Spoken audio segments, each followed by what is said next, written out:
इंसान यही है। उसकी वजह यह है कि वो हर चीज का रोशन पहलू देखता है और उससे इसका फायदा हासिल कर लें। एक फायदा तो उठाते हुए आपको दिखा रहे हैं, तो उसके रोशन पहलुओं पर अगर हम नजर रखें तो उससे फायदा उठा सकते हैं, बजाय बेसुकूनी जिंदगी की अलामत है और सुकून मौत को रिप्रेजेंट करता है। सुकून इंसान को सिर्फ मौत की सूरत में मिलता है, तो हमें बेसुकूनी को फेस करके अल्लाह का शुक्र अदा करना चाहिए कभी हम जिंदा हैं।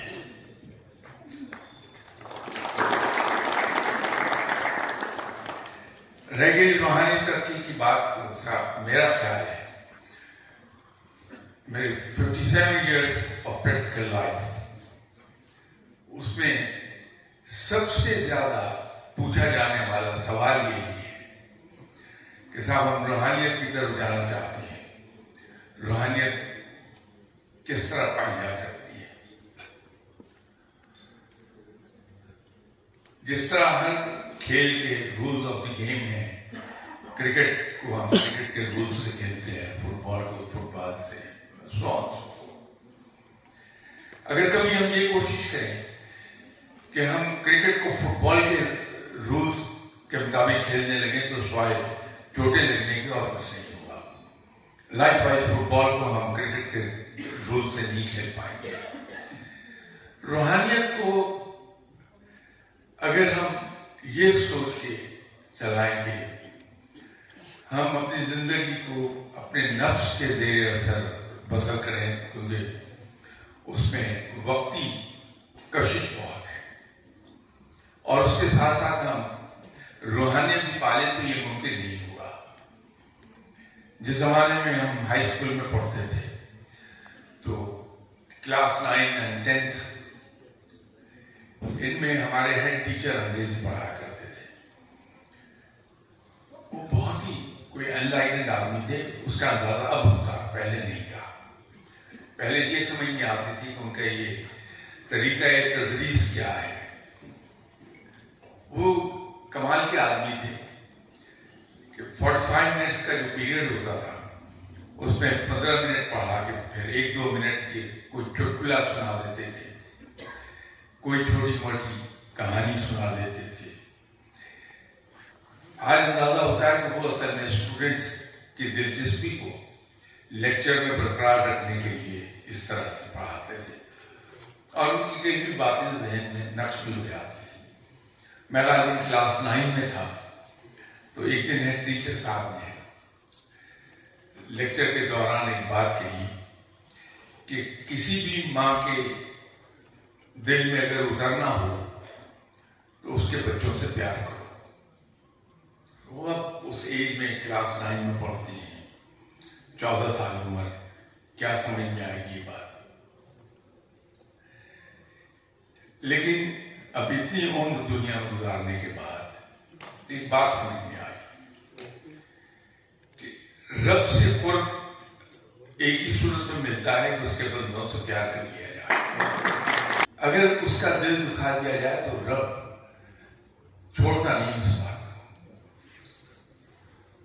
को। इसमें ये तशखीस नहीं है कि उसका वो बंदा नेक है या बद है। वो हर बंदे को एक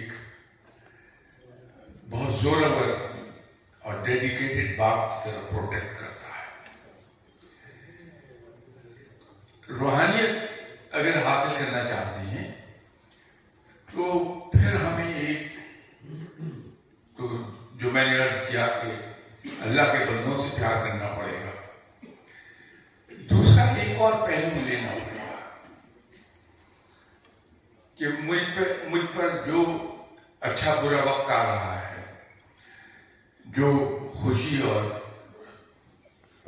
दुख मुझे मिल रही है, یہ سب رب کی طرف سے ہیں اور رب آقا ہے. کسی غلام کو یہ حق نہیں کہ اپنے آقا کے کسی کام پہ انگلی اٹھا لے. میں ایک بار آفس سے اٹھ کے اپنے مرشد صاحب کی خدمت میں حاضر ہوا تھا. جون جولائی کی گرمی لاہور میں خاصی شدید ہوتی، تو میرے مرشد صاحب کا تو کمرہ ویسے بھی 5.5 فٹ بائی 3.5 فٹ کا تھا. سوائے دروازے کے اور کوئی اس میں ہوا کا راستہ نہیں تھا. تو اس چھوٹے سے کمرے میں مرشد صاحب کے پاس بیٹھا ہوا، میری ایک جگہ مخصوص کر دی تھی میرے مرشد صاحب نے، کونے میں بیٹھتا تھا. تو میری زبان سے ایک بات نکل گئی کہ حضور آج گرمی بہت ہے. بہت شدید ڈانٹ سننے کو ملی کہ تمہیں یہ حق کس نے دیا کہ تم اپنے آقا کے کسی کام پر انگلی اٹھاؤ. رب مالک ہے، یہ اس کی مرضی ہے کہ گرمی زیادہ کر دے یا سردی. تم کون ہوتے ہو اعزاز کرنے والے؟ تو اسی طرح یہ گرمی اور سردی کا تو ایک پہلو تھا، لیکن اسی سے اگر ہم روشنی لیں تو جب ہم اپنی زندگی کو جیسی بھی ہے اس کو من جانب اللہ سمجھ کے ہنسی خوشی قبول کرتے ہیں بغیر گلے شکوے کے. میں یہ کہہ کر قطعاً سجیسٹ نہیں کر رہا کہ جدوجہد نہ کی جائے. مسلمان تو رکھتا ہی یقین جدوجہد میں ہے، اور رب تعالیٰ کو کاہل لوگ پسند نہیں. رب ان بندوں کو پسند کرتا ہے جو مجاہدوں کی طرح ہر وقت عمل کے لیے کمر کس کے رکھتے ہیں. لیکن جو کچھ زندگی ہے اس کو رب کا عطیہ سمجھ کے خوشی سے قبول کر لیا جائے. یہ دو کام بڑے ضروری ہیں. بغیر ان دو کاموں کے کیے روحانیت میں ہم آگے جا نہیں سکتے. تو اگر جیسے آپ نے فرمایا کہ جن صاحب نے سوال پوچھا ہے وہ روحانیت میں آگے جانا چاہتے ہیں، پھر یہ ضروری ہے کہ گلی شکووں سے زبان کو بند کر لیں اور سب شکر کر کے جدوجہد کرتے رہیں. وہ نہیں چھوڑنا ہے، وہ مسلمان کا تو امتیاز ہے.